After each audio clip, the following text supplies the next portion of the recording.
सभी को जय हिंद दोस्तों। आप सभी का हार्दिक स्वागत है जय हिंद रिएक्शंस पे। तो आज हम आपके लिए एक लेटेस्ट, एक इंटरेस्टिंग और एक बहुत ही इंफॉर्मेटिव वीडियो लेकर आए जिसमें आप देखेंगे पाकिस्तान के पत्रकार आरजू काजमी को, जिनके स्पेशल गेस्ट होंगे भारत के जबरदस्त जियो पॉलिटिकल एक्सपर्ट सुमित जैन साहब, जो हैं तो भारतीय मूल के पर वो चाइना में रहते हैं। और ये दोनों बात करेंगे हमारे प्यारे देश भारत से लेके पाकिस्तान के बारे में, और खासकर तारीफ होगी इंडियन डिप्लोमेसी की। तो ये वीडियो काफी जबरदस्त होगी, आपको बहुत कुछ जानने को मिलेगा और मजा आएगा। तो इसे अंत तक देखें और चैनल पे नहीं है तो चैनल को सब्सक्राइब कर दें ताकि हम आपके लिए लेटेस्ट और इंटरेस्टिंग वीडियोस लाते रहें। तो चलिए पहले ये वीडियो देखते हैं और अंत में इसके बारे में बात करेंगे। जय हिंद, जय भारत। अस्सलाम वालेकुम, नमस्कार, सत श्री अकाल एंड गुड इवनिंग। मैं हूं आरजू काजमी और आप हमेशा की तरह से देख रहे हैं पॉइंट ऑफ व्यू। हमारे साथ हैं जी सुमित सर। बहुत शुक्रिया सर कि आज आप आए। वैसे आपको दुबई देख के बड़ा अच्छा लगा, मुझे भी बता देते, हम लोग भी भाग के पहुंच जाते। कैसा रहा आपका विजिट? सबसे पहले थैंक यू सो मच कि आज आपने ज्वाइन किया। थैंक यू आरजू जी। ना बताने का रीजन भी यही था कि मैं वहां पे अपनी लाइफ को एंजॉय करने गया था। अब पता लगे आप भी आ गई वहां पे। अरे इतना जबरदस्त विजिट हो जाता ना आप दोनों का कि बस आप याद करते, फिर दोबारा ना बताते। इसको दोबारा ना बताना। इसलिए पहली बार नहीं बताया, मुझे मालूम है आपकी आदतों का, तो मैंने कहा लाइव बताओ तो अच्छा है। But it was a very good trip and we just went for 5 days। और आज चाइनीज न्यू ईयर है। सबसे पहले तो शिनलिन ख्वाइला, मतलब कि happy new year, Chinese new year to everybody. And it's yes and यहाँ पे आपको आज पटाखों की आवाज सुनेगी और पूरा पटाखे चल रहे हैं यहाँ पर। और लोग कहते हैं कि चाइना के पास पैसे नहीं है। भाई मुझे तो देख रहा हूँ लोग फूक रहे हैं यहाँ पे पैसे यहाँ पर। अच्छा वो बता दिया, हम लोग एक्शन में आ जाएंगे। यही बता इसीलिए बताया है कि आपका जो आपका शरीफ है वो यहाँ पर शराफत दिखा जाएगा। बिल्कुल ऐसा ही है। लेकिन आपके यूएई से मुझे याद आया कि डॉक्टर जयशंकर भी यूएई जो है वो गए थे और वहां पे जो इन लोगों की मीटिंग हुई है बिजनेस को लेकर, कई चीजों को लेकर, तो उस पे आप क्या कहेंगे? देखिए, जयशंकर जी को मुझे लगता कि ना घर में चैन नहीं है। और उनकी वाइफ भी बोलती होगी, मेरे हस्बैंड जो हैं उनके एक्सटर्नल अफेयर्स हैं। क्योंकि एक्सटर्नल अफेयर में है वो, तो वो कितनी प्राउडली बोलती होगी कि मेरे हस्बैंड के एक्सटर्नल अफेयर है। और हर रोज डिफरेंट कंट्री में जाकर डिफरेंट मीटिंग्स करते हैं। आपने एक चीज नोट करी है आरजू जी, कि जब से ये मोदी 3.0 शुरू हुआ है, एक ही काम है कि जयशंकर जी जा रहे हैं। जहां पर जयशंकर जी से जाकर काम नहीं होता वहां पर अजीत डोभाल को वो भेज देते हैं। नाम तो सुना होगा आपने, अजीत डोभाल, वही जी, तो जी। उनको भेज देते हैं और वो जहां जाते हैं वहां पर डील भी कर आते हैं। आपको याद होगा कि अजीत डोभाल यहाँ पर चाइना में भी आए थे। चाइना वाले सीधे नहीं हो रहे थे, यहाँ पर आए। उसके बाद 2 दिन के बाद चाइना ने अनाउंस कर दिया कि हम बॉर्डर से पीछे हट रहे हैं। तो ये तो हालत है हमारी टीम की।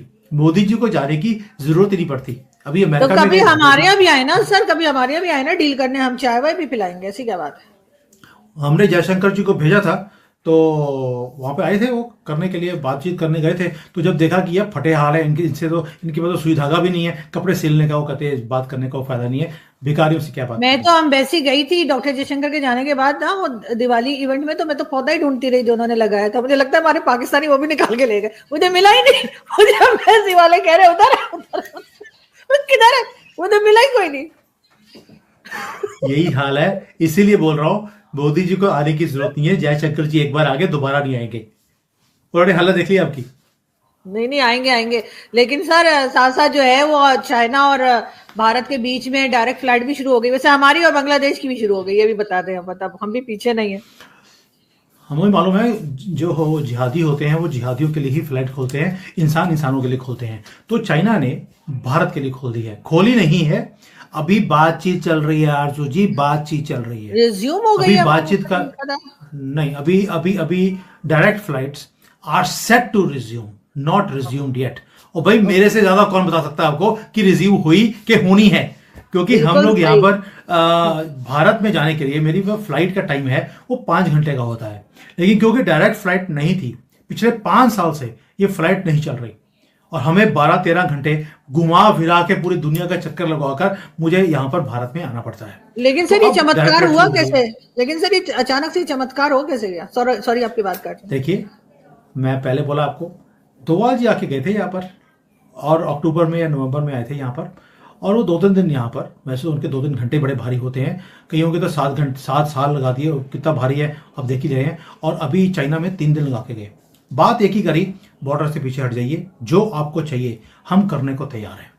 5 साल से चाइना वेट करता रहा कि भारत फ्लाइट्स को रिज्यूम करेगा, इनको वीजा देगा। चाइनीज को वीजा नहीं मिल रहा। आपको मालूम है कि मेरी वाइफ इंडिया जाना चाहती है, उसको भी वीजा नहीं मिल रहा, जबकि वो मैरिड है एक इंडियन नेशनल के साथ, तो भी वीजा नहीं मिल रहा। तो वीजा नहीं दिया, इनकी इन्वेस्टमेंट्स को रोक दिया, ऊपर से इनके जितने ऐप्स थे उनको बंद कर दिया। आपको मालूम है कि कितने सैंक्शंस भारत ने लगाए हुए थे 2020 से, कुछ भी चलने नहीं दिया चाइना का। और आज 5 साल के बाद putting their tail between their legs, they had to move away from the border. Border से पीछे हटने के बाद अब इन्हें प्लीड करना पड़ा है भारत की गवर्नमेंट को। मैं इसलिए नहीं बोल रहा हूं क्योंकि मैं भारतीय हूं, मैं इसलिए बोल रहा हूं कि this is actually the reality. Bharat को एक चीज का मालूम है कि हमारी कंट्री का साइज इतना बड़ा है, हमारी कंजम्पशन मार्केट इतनी बड़ी है, हम किसी को भी घुटनों पे लेके आ सकते हैं। आपको हमारे से बात करनी पड़ेगी, हम आपसे बात करने नहीं आएंगे। ये मैं आपके लिए भी बोल रहा हूं, चाइना को भी हमने यही किया है। आज 5 साल के बाद चाइना को बात करनी पड़ी। दे हैड टू रिक्वेस्ट कि हम बॉर्डर से पीछे हट रहे हैं, हट चुके हैं, हट रहे नहीं हैं, हट चुके हैं। अब आप प्लीज जो डायरेक्ट फ्लाइट्स हैं उसको आप रिज्यूम कीजिए। क्यों चाइना को बोलना पड़ा या प्लीड करना पड़ा, ये बड़ा इंटरेस्टिंग है।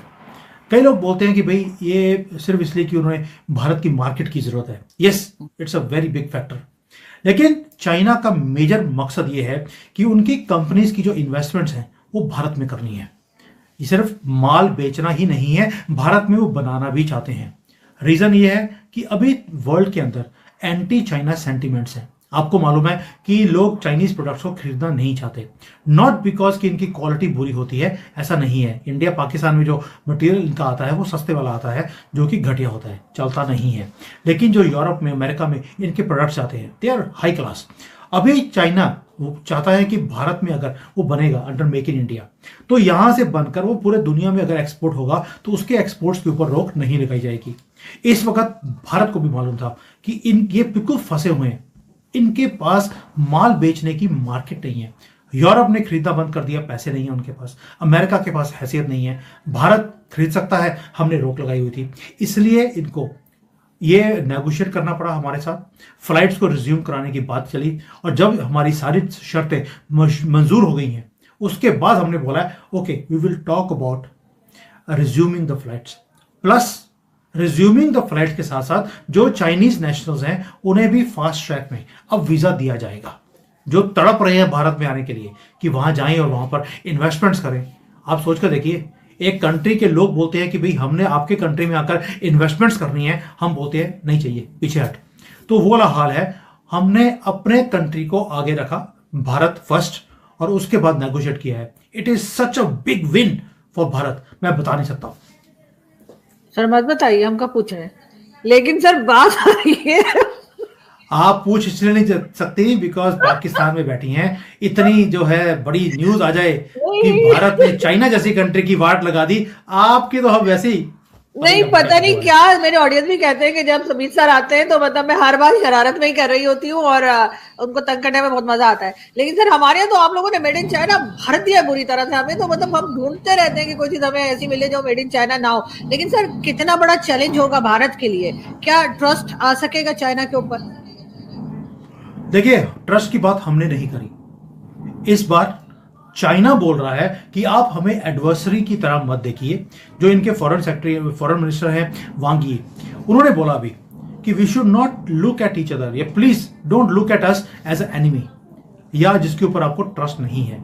हमें ट्रस्ट को लेकर आगे चलना चाहिए। कौन बोल रहा है? चाइनीज बोल रहे हैं कि भैया साढ़े ऊपर ट्रस्ट करो।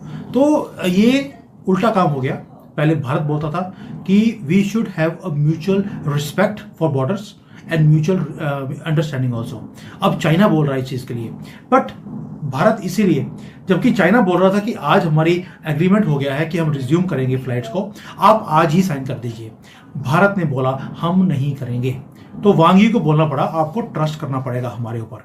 अब हमने ये जो 36 का जो आंकड़ा बना के रखा है चाइना के साथ, वो क्यों है, इसकी मैं पीछे बैकग्राउंड स्टोरी बताता हूं। ये आपको किसी न्यूज में नहीं मिलेगी। रीजन क्या है?